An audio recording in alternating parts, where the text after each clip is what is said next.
Good afternoon, everyone. My name is Manu Sethi. I work at Texas Heart Institute in Houston, Texas. Thank you, Dr. Muralidhar, for inviting me again. I'm just waiting for the mic, and then we'll get started.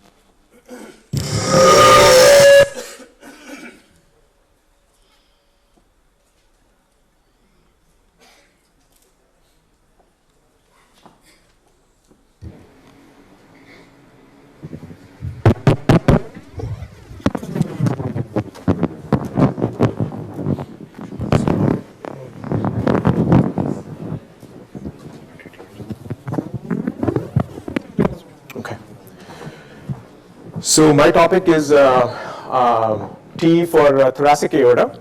So when we talk about thoracic aorta, what are we exactly looking at? We're looking at these 6 structures, right?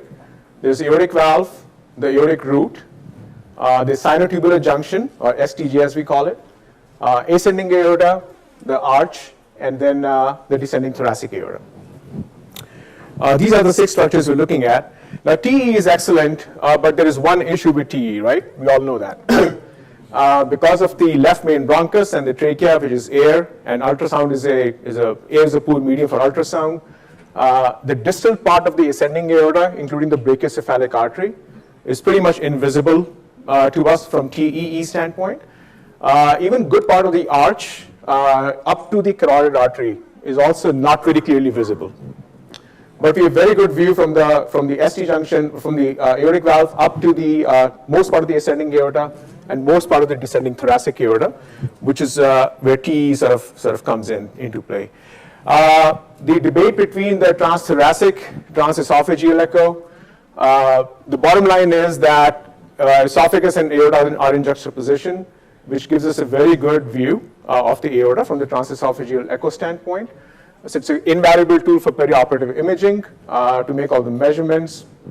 Barring the short segment of the distal ascending aorta, everything else is clearly visible. We can make all of measurements and do a good intraoperative echo sort of exam. As far as TTE is concerned, TTE is an equally good method or modality.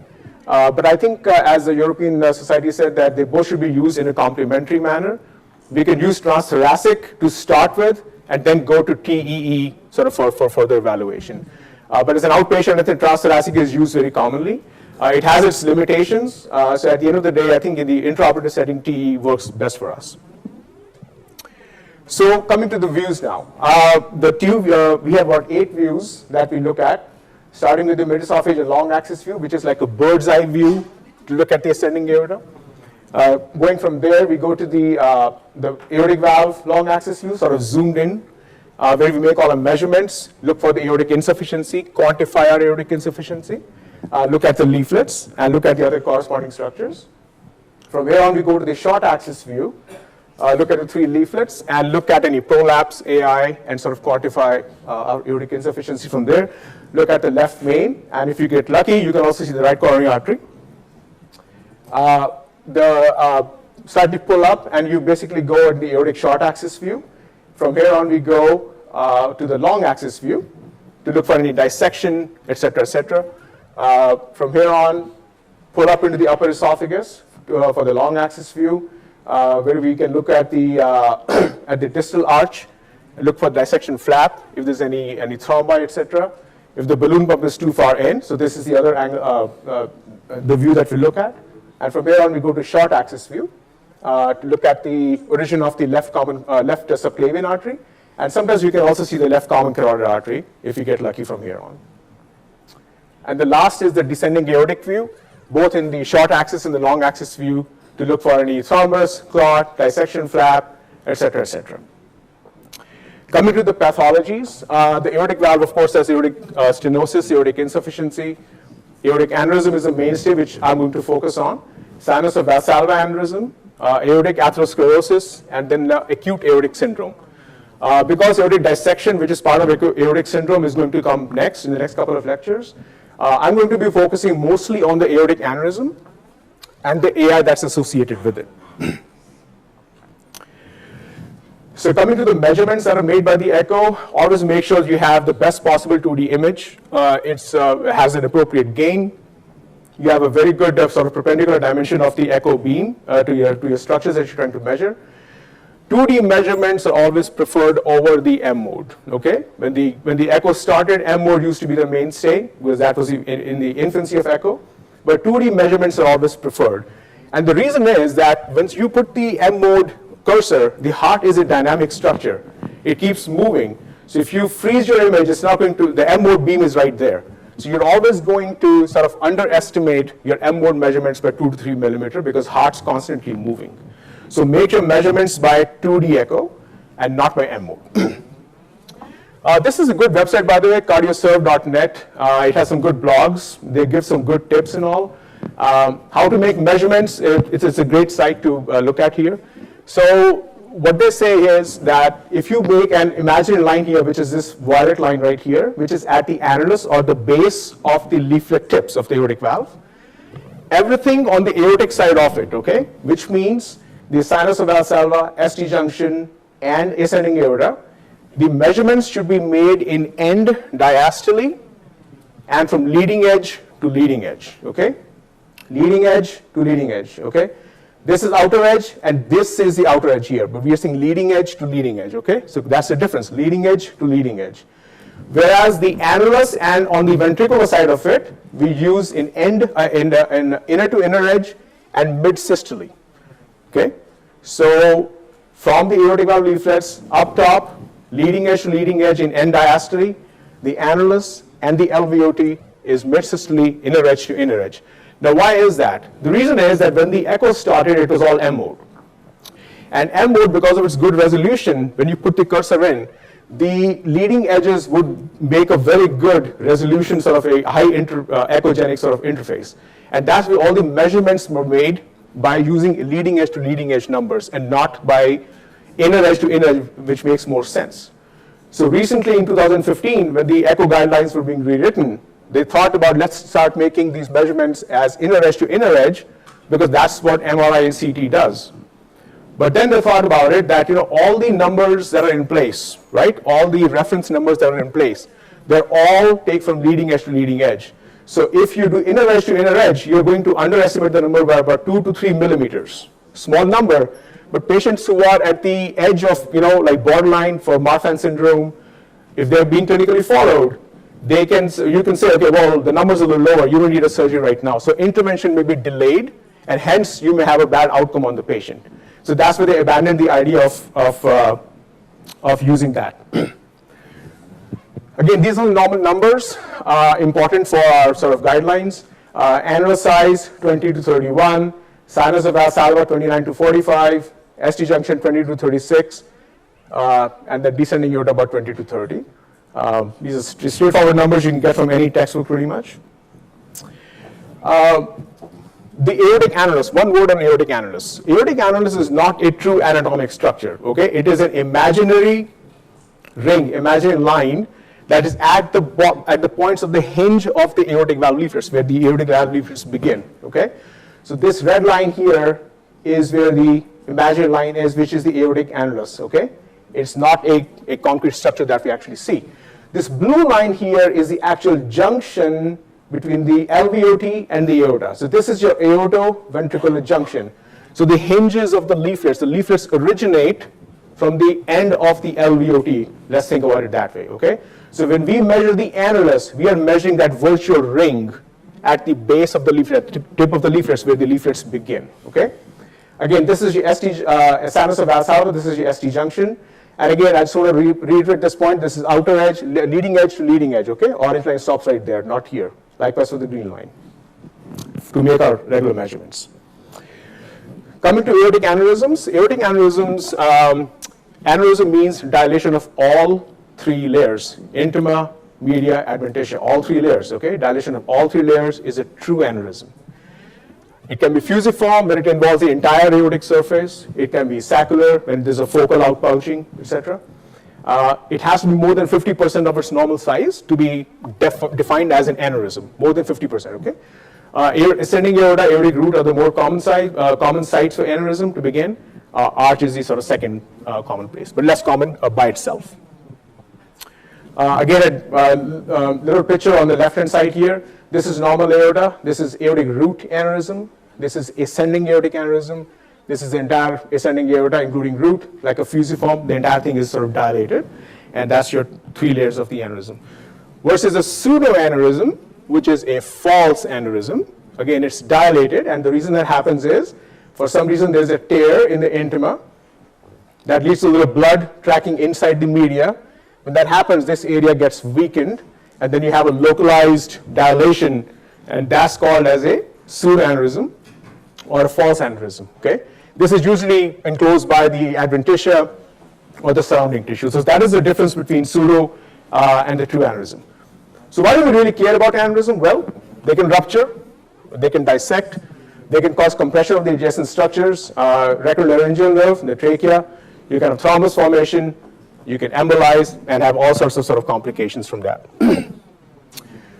Etiology of aneurysm we all know, but we're really worried about is the congenital, which is bicuspid aortic valve, most common, connective tissue, Marfan's, Loeys Dietz, and some other random reasons for the etiology of aneurysm. When do you intervene when you have an aneurysm? So most of the times, if a patient shows up randomly to the ER, well, the patient probably has some chest pain. Chest pain, irrespective of the size, you have to intervene, irrespective of the size. Otherwise, it depends on the location, the etiology, the rate of growth, the severity of AI, and these patients we usually get sort of sequential echoes every 3 months, 6 months, yearly, depending on their etiology. If as a general rule, if the ascending aorta sinus of Valsalva is more than 5.5 centimeters, it's time to intervene because now it's getting too big and can rupture. In Marfan syndrome, Loeys Dietz syndrome, even a lower number between 4 to 5 centimeters, you should intervene because they are very unpredictable and they have very weak tissues, so they can rupture anytime. If a patient shows up for just an aortic valve replacement, okay, and a random echo shows that your ascending aorta, the root is more than 4.5, the recommendation is that the surgical team should think about it to, well, we should probably intervene now at this point if it's more than 5.5 centimeters, sorry. Pre-bypass exam. Pre-bypass exam, this is what your surgeon needs to know, okay? This is what the surgeon wants to know. So if you talk to your surgeon in these 5-6 things, and give him one concise report, he or she is going to be very happy. What you need to tell them is all the measurements of the annulus, sinus of Valsalva, ST junction, aorta. Do you have aortic insufficiency or no? If you do, is it central, eccentric? Quantify the AI. What is the direction of the jet? Because that tells them if there's one leaflet versus other leaflet prolapsing, what is the etiology of the aortic insufficiency. Aortic valve leaflets itself, if there is any thickening, calcification, prolapse, commissural fusion, these are all important because these are predictors of having an aortic valve replacement versus repair. ST junction effects are not very, very critical, and we'll talk about that in just a minute. And overall LV function, where are you starting with? If it's a long pump run, well, you can get screwed up at the end of the pump run, you know. So this is a typical picture of categorization of the aortic insufficiency mechanism. This is type 1A, where the mechanism is dilated sinotubular junction. The sinotubular junction dilates, you have a central jet AI because of coaptation defect. Type 1B is because of sinus of Valsalva. The root has dilated. The ST junction is still sort of looking okay. You may have usually a central AI, you may even have some eccentric sort of AI. Will require probably root replacement. Type 2 aortic regurgitation is excessive movement, so usually a aortic cusp prolapse because of any reason. And the type 3 aortic regurgitation is usually with dissection, where the dissection flap has gone in and it's interfering with the normal motion of the aortic valve leaflet and causing a restriction of the leaflet in order to cause aortic insufficiency. So what are the determinants of aortic insufficiency with a normal looking aortic valve? The aortic valve looks normal, but you still have AI. So there was a paper written by Grimaldi and Lecana in, I think, 2008. And they looked at patients, about 60 patients. Patients were basically who had no other aortic valve pathology, but they had aortic insufficiency. So what they found was that they would make these measurements, which is, sinus of Valsalva, your ST junction. This is your annulus here. So what they found was that as your ST junction effaces, okay, as your ST junction effaces, it causes a tethering effect on the aortic valve. So the aortic valve, which normally nicely closes and collapses down, it gets all tethered and it gets pulled up. So you can see here, as the ST junction is effaced, the aortic valve, instead of being nicely closed down here, it gets tented or pulled up, it gets tethered up. as it gets tethered up, there's increased chances the coaptation defect starts to happen, and that's when the aortic insufficiency starts to begin. So this is where they made their measurements, and they found out, they measured these two things, the ST junction and the annulus, one of the key things, and the second thing is this coaptation height in end diastole, coaptation height. The annulus to the tip of the leaflets right here, okay? So these are the two numbers that you need to know for central AI or AI with normal looking aortic valve leaflets. And what they found was that if the ST junction to annulus ratio of more than 1.6, okay, ST junction to annulus ratio of more than 1.6, and or the coaptation leaflet height in diastole more than 1 centimeter, 10 to 11 millimeters, that usually will cause a AI because of central coaptation defect, okay? Because it causes tethering of the leaflet, it pulls the leaflets up, they don't coapt well. That's what causes the central AI. So let's look at a couple of examples. So this is an example you can see here. The ascending aorta is completely dilated. There's no ST junction. It's completely effaced, right? And that's the leaflets are not even coapting. You have a huge amount of central AI. You can even probably appreciate here there's a central coaptation defect right there. Versus this patient where you can actually see the ST junction, okay? ST junction is not effaced. You can see more of an ascending aortic aneurysm, but the ST junction comes in nicely. There is an ST junction. But you still have AI, okay? So why do we still have AI? We still have AI because the ST junction is, the diameter is still more, that ratio of 1.6 to 1 is altered, it's more than 1.6 to 1, okay? That's why it is causing tethering of the aortic leaflets, there's huge tenting of it, the actual coaptation jet, they're not coapting enough to cause a normal looking aortic valve. That's why there's central sort of aortic insufficiency.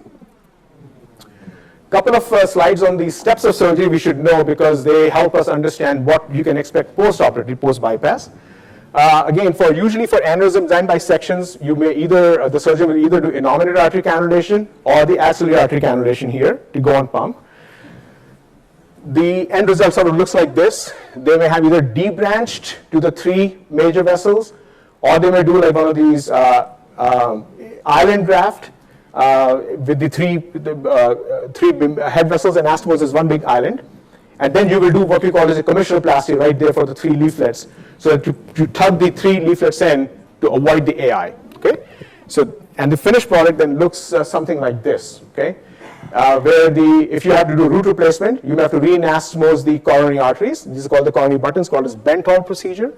And sometimes, especially in the patients who have redos and all that stuff, where your heart is so stuck, you actually can't mobilize the 2 buttons. You may have to do a small graft, and this is called as Cabral patch, okay? If you do one side, it's called as hemicabral. You may have to do both sides to hook it up to the 2 buttons for the coronary bypasses. So post-bypass exam, besides other things, in aortic aneurysm should focus on LV function and the aortic valve competency.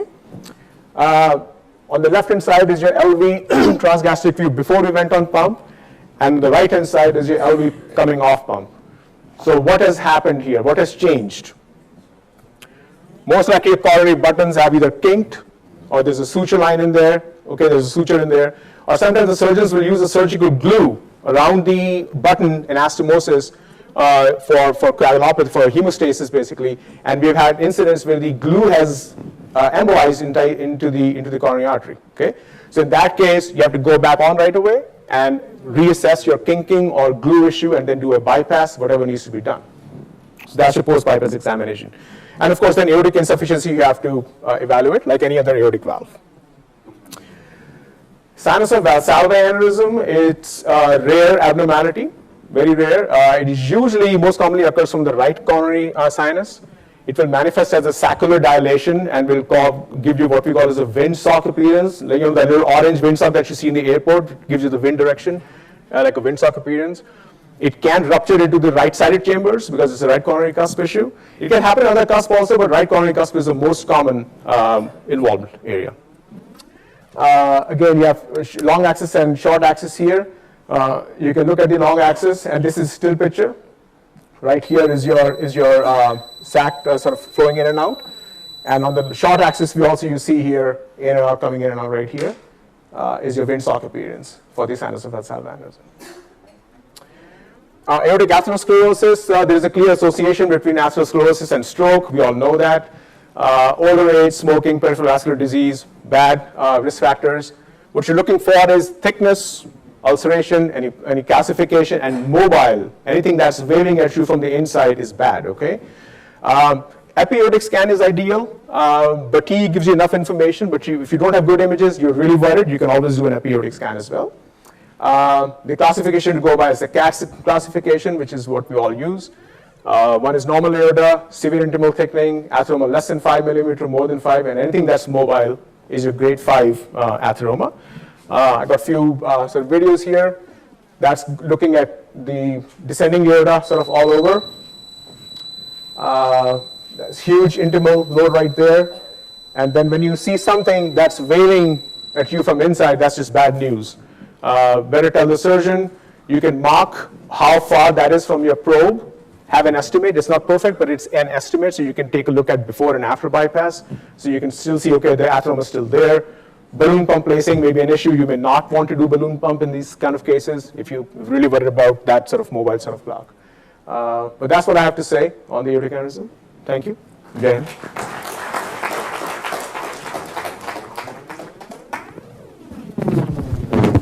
I would like to thank both our speakers and Sir Christian Doppler for having sat at the beach and thought about the number of waves striking his feet. So the house is open for discussion. Any questions to both of the speakers are welcome.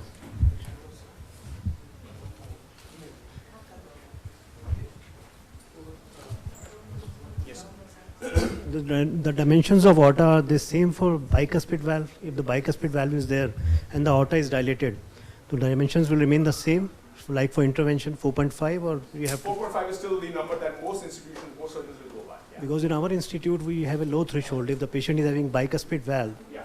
we are told that there is orthopathy is also there in the ascending aorta.